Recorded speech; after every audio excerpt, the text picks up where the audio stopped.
Okay, you ate at Mike's Pizza Shop. You have the following information about the 7 pizzas in the oven. 3 of them have thick crust.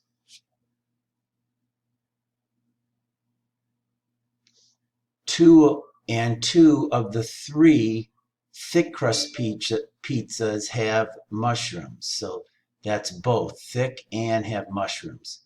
Of the remaining 4 pizzas, 2 have mushrooms. Choose a pizza at random from the oven. And it says make a Venn diagram to model the chance process. So what we're going to do is we always start with the overlap between the 2 groups. All right.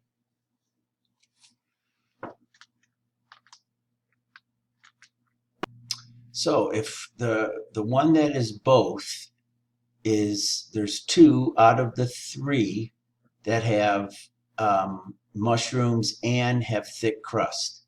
So the thick crust people, okay, there's 7 pizzas in the oven. 3 of them have thick crust. 2 out of those 3 have both thick crust and mushrooms. So we know that's going to be 2. All right, 3 are thick crust. So together, this circle of thick crust has to add up to 3. So 1 and 2, 3. All right, now it says out of the remaining 4 pizzas, 2 have mushrooms. So I'll put a 2 there. And then it says, and then the total number of pizzas that we have is 7.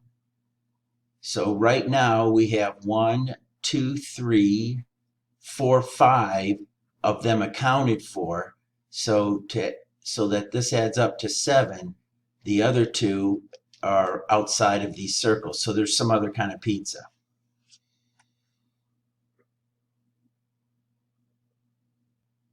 So to figure out if 2 events are independent or not, we had a test for them. Okay, it says they're independent if we do the 2 conditional probabilities and these are equal to each other. All right, so independent means knowing whether or not one event occurs does not change the probability of the other event, like flipping a coin and rolling a die. So here what we want to do is we want to calculate the probability of getting a thick crust pizza, if we let that be represented by A, and then getting one with mushrooms, we'll let represented by B. So this probability right here would be thick crust given that it had mushrooms. And then the second thing we're going to do is compare that to the probability of thick crust given no mushrooms. And then if those 2 are the same answer, then we can say that these 2 events are independent. All right, so our first probability is what's the probability of thick crust given a mushroom? So I used my conditional probability formula right here to figure that out. So the numerator, well, let's start with the denominator. What's the probability that you have a pizza with mushrooms? Well, up here, the number of pizzas with mushrooms are 4. There's these 2 that are also thick, and then there are those 2 that are mushroom but aren't thick. So my denominator is 4. There's a total of 4 pizzas that have mushrooms. Now, out of those 4, 2 of them are thick and mushrooms. That would be the overlap of those 2 areas, which in this case was 2. So that probability is 2 over 4, which is 50%.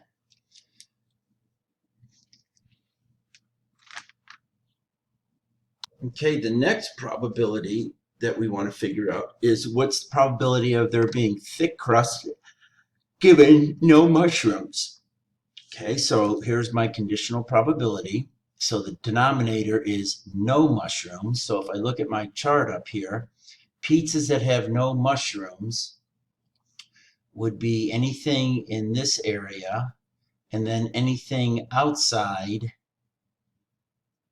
the mushroom. So that would be a total of 3. Now, the number of pizzas that are thick and don't have mushrooms, well, that would be the pizzas that are just in this moon-shaped part. So that's 1. So our fraction is 1 out of 3, which is 0.33.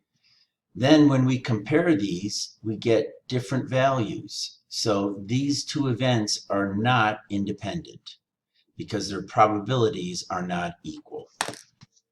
You add an 8th pizza to the oven. This pizza has thick crust with only cheese. So I would change my Venn diagram. Since this is only a cheese and thick crust, now this value is going to be 2. Now are the events getting a thick crust pizza and getting mushrooms independent?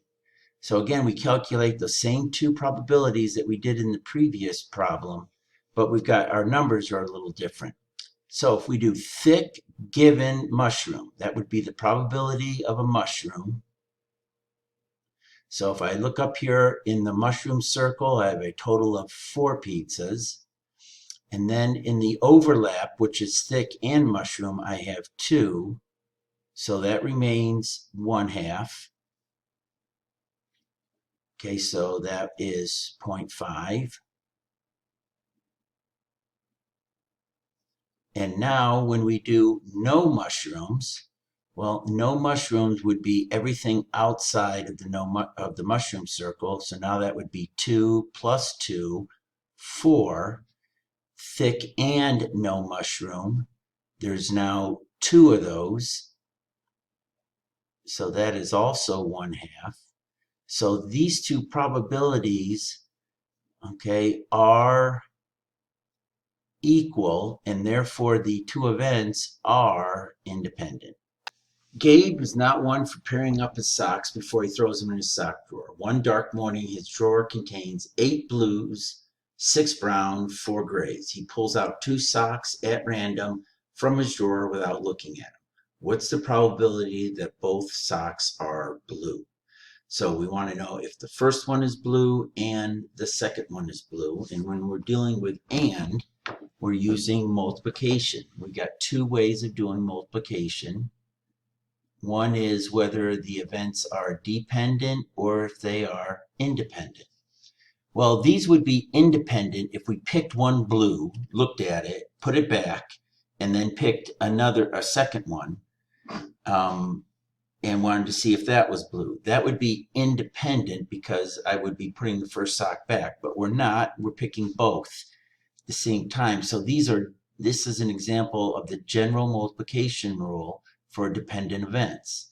So this would be, we are going to find the probability that the first sock is blue and then multiply it by the conditional probability. So this is we get a blue times that we get a second blue given the first one was blue. Well, the first being blue would be 8 out of our total number of socks is 8 plus 6, 14 plus 4, 18 times the probability of the second one being blue. Well, you know there's one less sock now, so 17, and there's one less blue sock, 7, and now we multiply that out.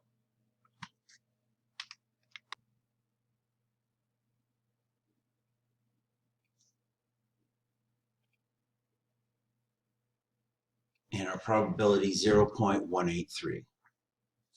All right, part B. what is the probability that the two socks are the same color?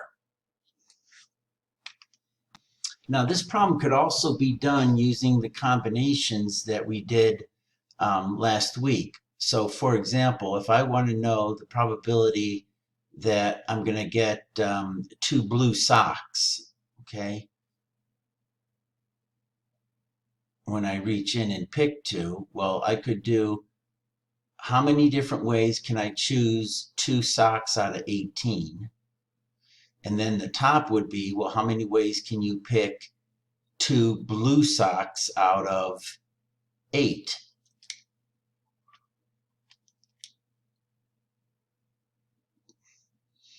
And when you do that, as you can see over here on the calculator, you get the same probability.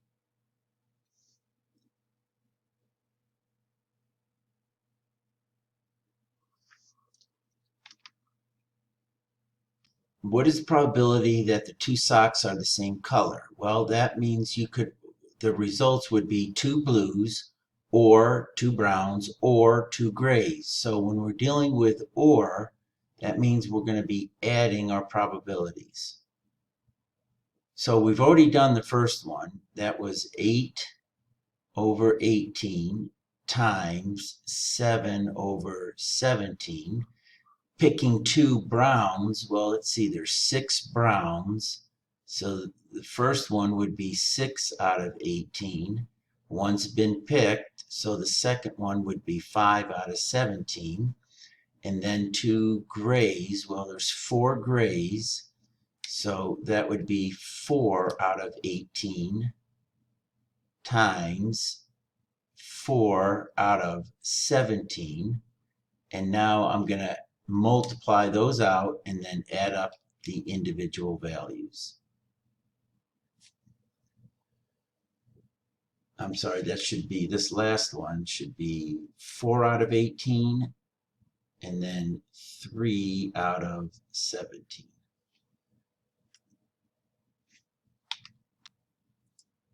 And then there's our solution. A company has developed a drug test to detect steroid use by athletes. The test is 95%, it's accurate 95% of the time when an athlete has taken steroids. It's 97% accurate when an athlete has not taken steroids.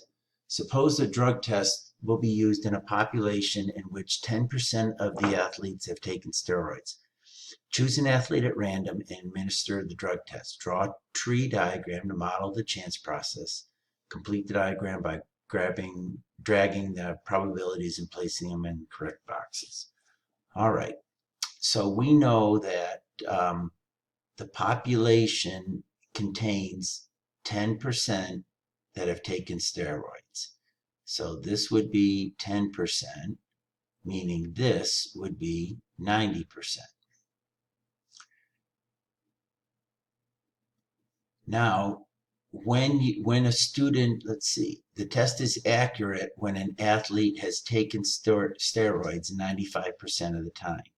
So when you have taken steroids, 95% of the time, the test is going to return a positive result.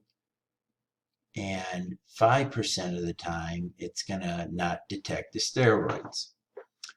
Okay, when you have not taken steroids, the test is accurate. So that means it should show that you did not take steroids and give a negative result, meaning you'll get a false positive. It'll say you've taken steroids 3% of the time.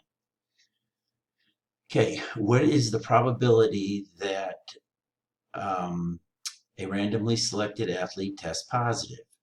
Well, you got two situations up here where they're positive.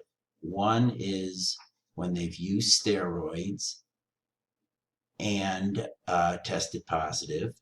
And then the other one is when they've not used steroids but tested positive. So one or the other would give you the situation where you're testing positive. So one or the other. So we're going to figure out each one, and then we'll add those up because of the word or. Okay, another way to think about tree diagrams, when we work along a branch of a tree diagram, we multiply. So this first path that we're going to multiply here and here is someone that has used steroids and is test positive. So they've used steroids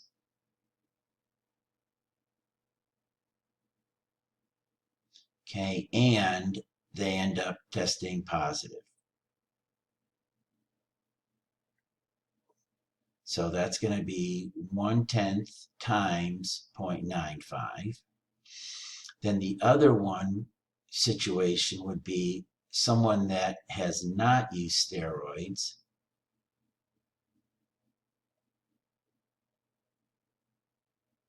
and test positive. That would be our 0.9 times 0.03. That's this pathway.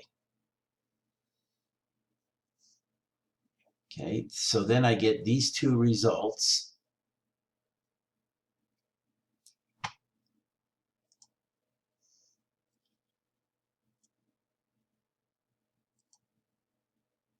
Okay, 0.1 times 0.95.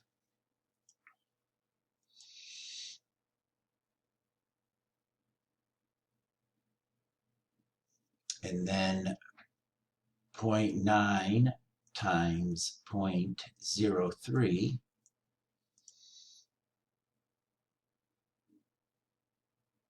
And now I'm going to add those two results.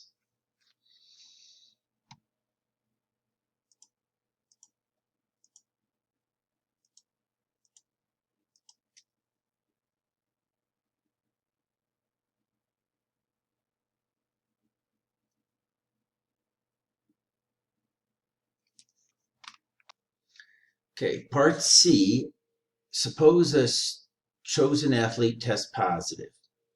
What's the probability that he or she used steroids? Well, you can think of that as a conditional probability. Okay, given that you tested positive, what's the probability that you've used steroids? So if I use my conditional probability rule, I figure out what's the probability of testing positive. Well, we already did that. That was part B. Then I use my tree diagram and find out what's the probability that I used steroids and tested positive. So use steroids and tested positive, that was 0.095. Divide those out like I did over here on the calculator and round it to the nearest 3 decimal place.